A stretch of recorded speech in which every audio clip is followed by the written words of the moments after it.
శుభాభినందనలు. కుంభరాశి మనం చక్కగా ఈ జూన్ 2026లో జూన్ నెలకి అడుగుపెట్టేశాము. కుంభరాశి వారికి మాస ఫలితాలు ఎలా ఉండబోతున్నాయి, ఏ ఏ గ్రహాలు మీకు ఎలాంటి ఫలితాలు ఇవ్వబోతున్నాయి అనే విషయాల గురించి చాలా వివరంగా తెలుసుకుందాం. అసలు కుంభరాశి అనగానే మనకు ముందుగా గుర్తుకు వచ్చేది వారి ఆలోచన విధానం. ఈ రాశివారు అందరిలా రొమాంటిక్గా ఆలోచించరు. వాళ్ళ రూటే సపరేటు. 10 మంది వెళ్ళి దారిలో వాళ్ళు వెళ్ళరు.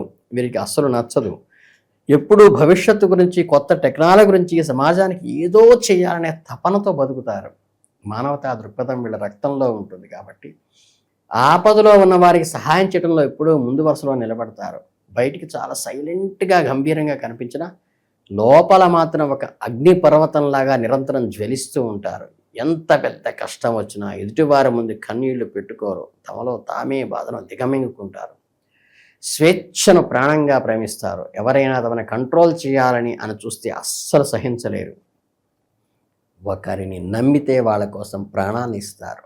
వాళ్ళే మోసం చేస్తే మాత్రం జీవితంలో వాళ్ళని మొహం కూడా చూడరు.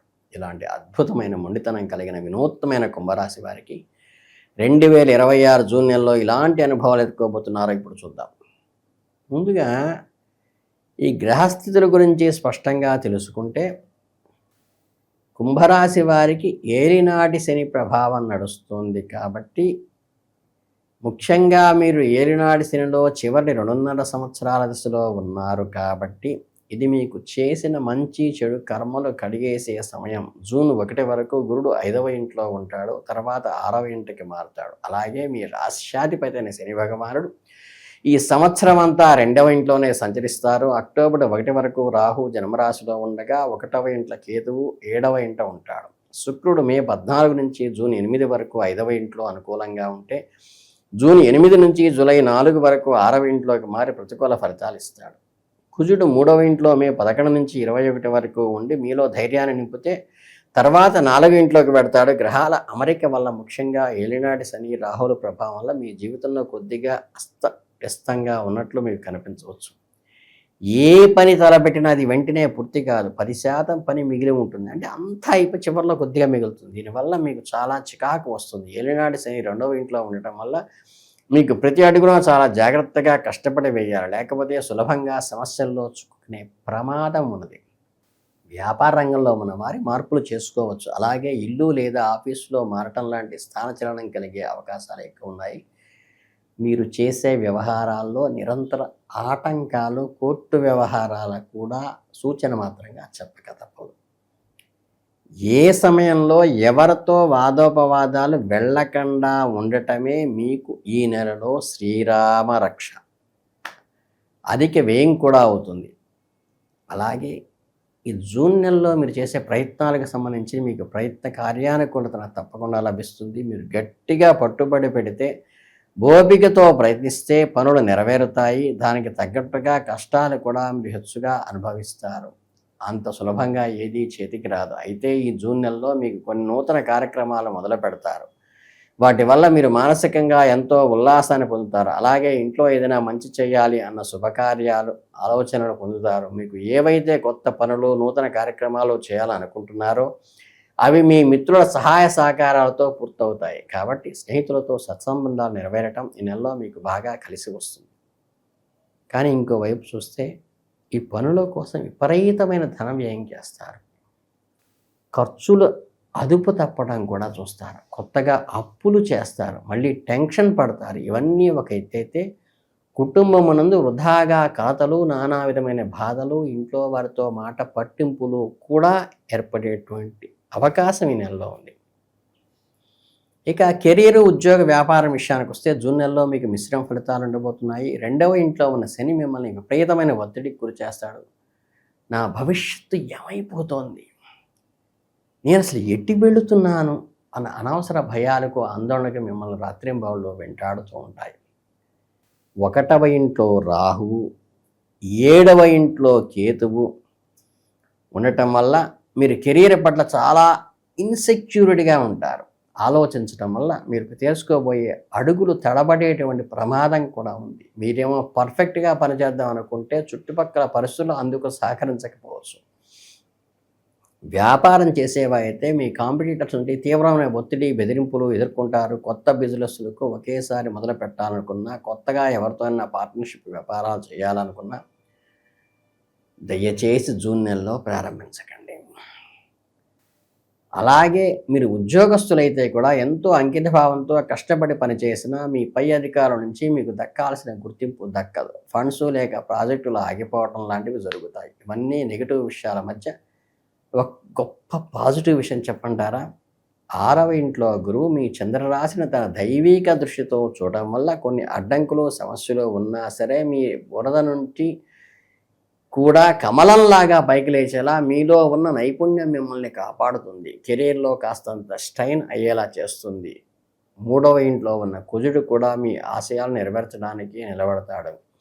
ఆర్థిక పరిస్థితి ఎలా ఉంటుందో తెలుసుకోబోతే ధన ప్రవాహంలో మీరు ఆశించినంత సాఫీగా ఉండదు. 2వ ఇల్లు అనేది ధనస్థానము. ఇక్కడే శని భగవానుడు ఉండటం వల్ల రావాల్సిన డబ్బు సమయానికి రాక ఆర్థిక లావాదేవీలు చాలా మందంగా నడుస్తాయి. పొదుపు చేద్దామన్నా ఏదో ఒక రూపంలో ఖర్చు వచ్చి పడుతూ ఉంటుంది. డబ్బును దాచిపెట్టడం, అక్యూములేట్ చేయడం అనేది నెలలో ఒక కలలాగే మిగిలిపోతుంది. లగ్నంలో ఉన్న రాసులు, సప్తమంలో ఉన్న కేతువు మీ డబ్బులు సంపాదించే మార్గాలను అనవసరమైన డిస్టర్బెన్సెస్ క్రియేట్ చేస్తాయి. 2వ ఇంటికి అధిపతైన గురువు 6వ ఇంట్లో ఉండటం వల్ల మీ రోజువారీ అవసరాలకు, అత్యవసరాలకు కావలసిన డబ్బు ఏదో ఒక మార్గం గుండా మీ చేతికి అందుతుంది. కానీ బ్యాలెన్స్ చేసుకునే అవకాశం మాత్రం ఈ నెలలో మీకు తక్కువే. కాబట్టి అనవసరమైన ఖర్చులు కళ్ళెం వేయండి. ఆడంబరాల కోసం అప్పులు చేయకండి. ఆరోగ్యపరంగా మీరు జూన్ నెలలో 100% అప్రమత్తంగా ఉండండి. ఏలినాటి శని ప్రభావం వల్ల చిన్న సమస్యలతో కూడి పెద్దవిగా అనిపిస్తాయి. 2వ ఇంట్లో ఉన్న శని వల్ల మీకు కంటికి సంబంధించిన సమస్యలు, విజన్ ప్రాబ్లము, ఎక్కువసేపు సిస్టమ్స్ లేక మొబైల్స్ చూసే కుంభరాశి వారు మీ కళ్ళను కాపాడుకోవటం మంచిది. అలాగే జంక్ ఫుడ్కి దూరంగా ఉండండి.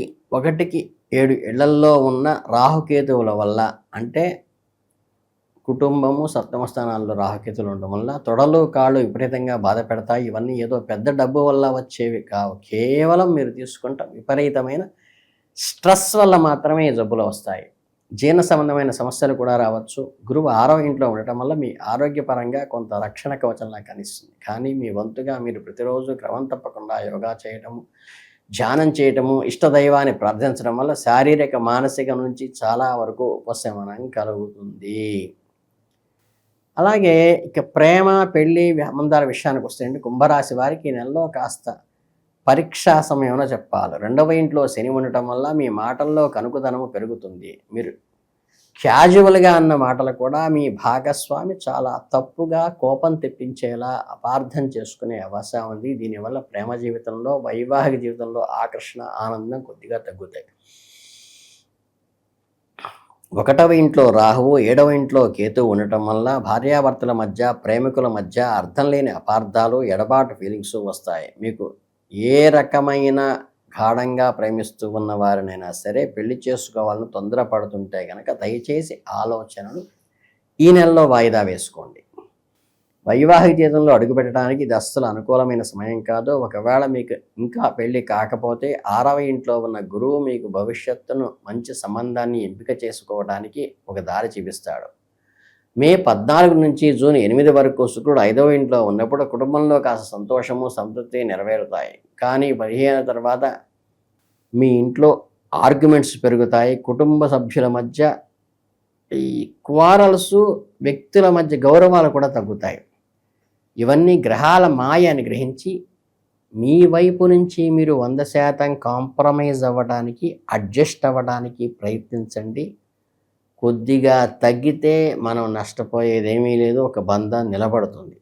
చివరగా కొన్ని ఒడిదుడుకులు ఉన్న ఈ జూన్ నెలలో కుంభరాశి వారు ప్రశాంతంగా ముందుకు సాగడానికి కొన్ని ఆధ్యాత్మికపరమైన సూచనలు ఇస్తాను. ఓం శనైశ్వరాయ నమః అని శనిగ్రహాన్ని కూడా పోషించండి. తైలాభిషేకం చేయండి. నవగ్రహాల దగ్గర చక్కగా బెల్లం ముక్క నివేదన చేయండి. ఓం నమో నారాయణాయ అనే దైవ సేవ దైవనామాన్ని జరించడం కూడా మీకు ఏమేం కావాలో అన్నీ నారాయణ ఇస్తాడు. ఎన్ని కష్టాలు ఎదురైనా మీలో ఉన్న కుంభరాశి ఫైర్ని మాత్రం ఎప్పటికీ ఆరిపోనివ్వకుండా ఉండండి. మీ యొక్క లక్షణము, వ్యక్తిగత లక్షణము, సాహసము, ఓపిక మాత్రమే మీకు నెలలో సేవ చేస్తాయి. కనుకేంటంటే ఈ కుంభరాశి వారు నిండు కుండలాగా కష్టసుఖాలను తమలో నింపుకొని బయటికి ఎక్కడా వ్యక్తం చేయకుండా జాగ్రత్తగా సమయస్ఫూర్తితో నడుచుకుంటే ఈ నెల మీకు బ్రహ్మాండంగా గడిచిపోతుంది. ఆల్ ది బెస్ట్ చెబుతూ లోకా సమస్తా సుఖినో భవంతు.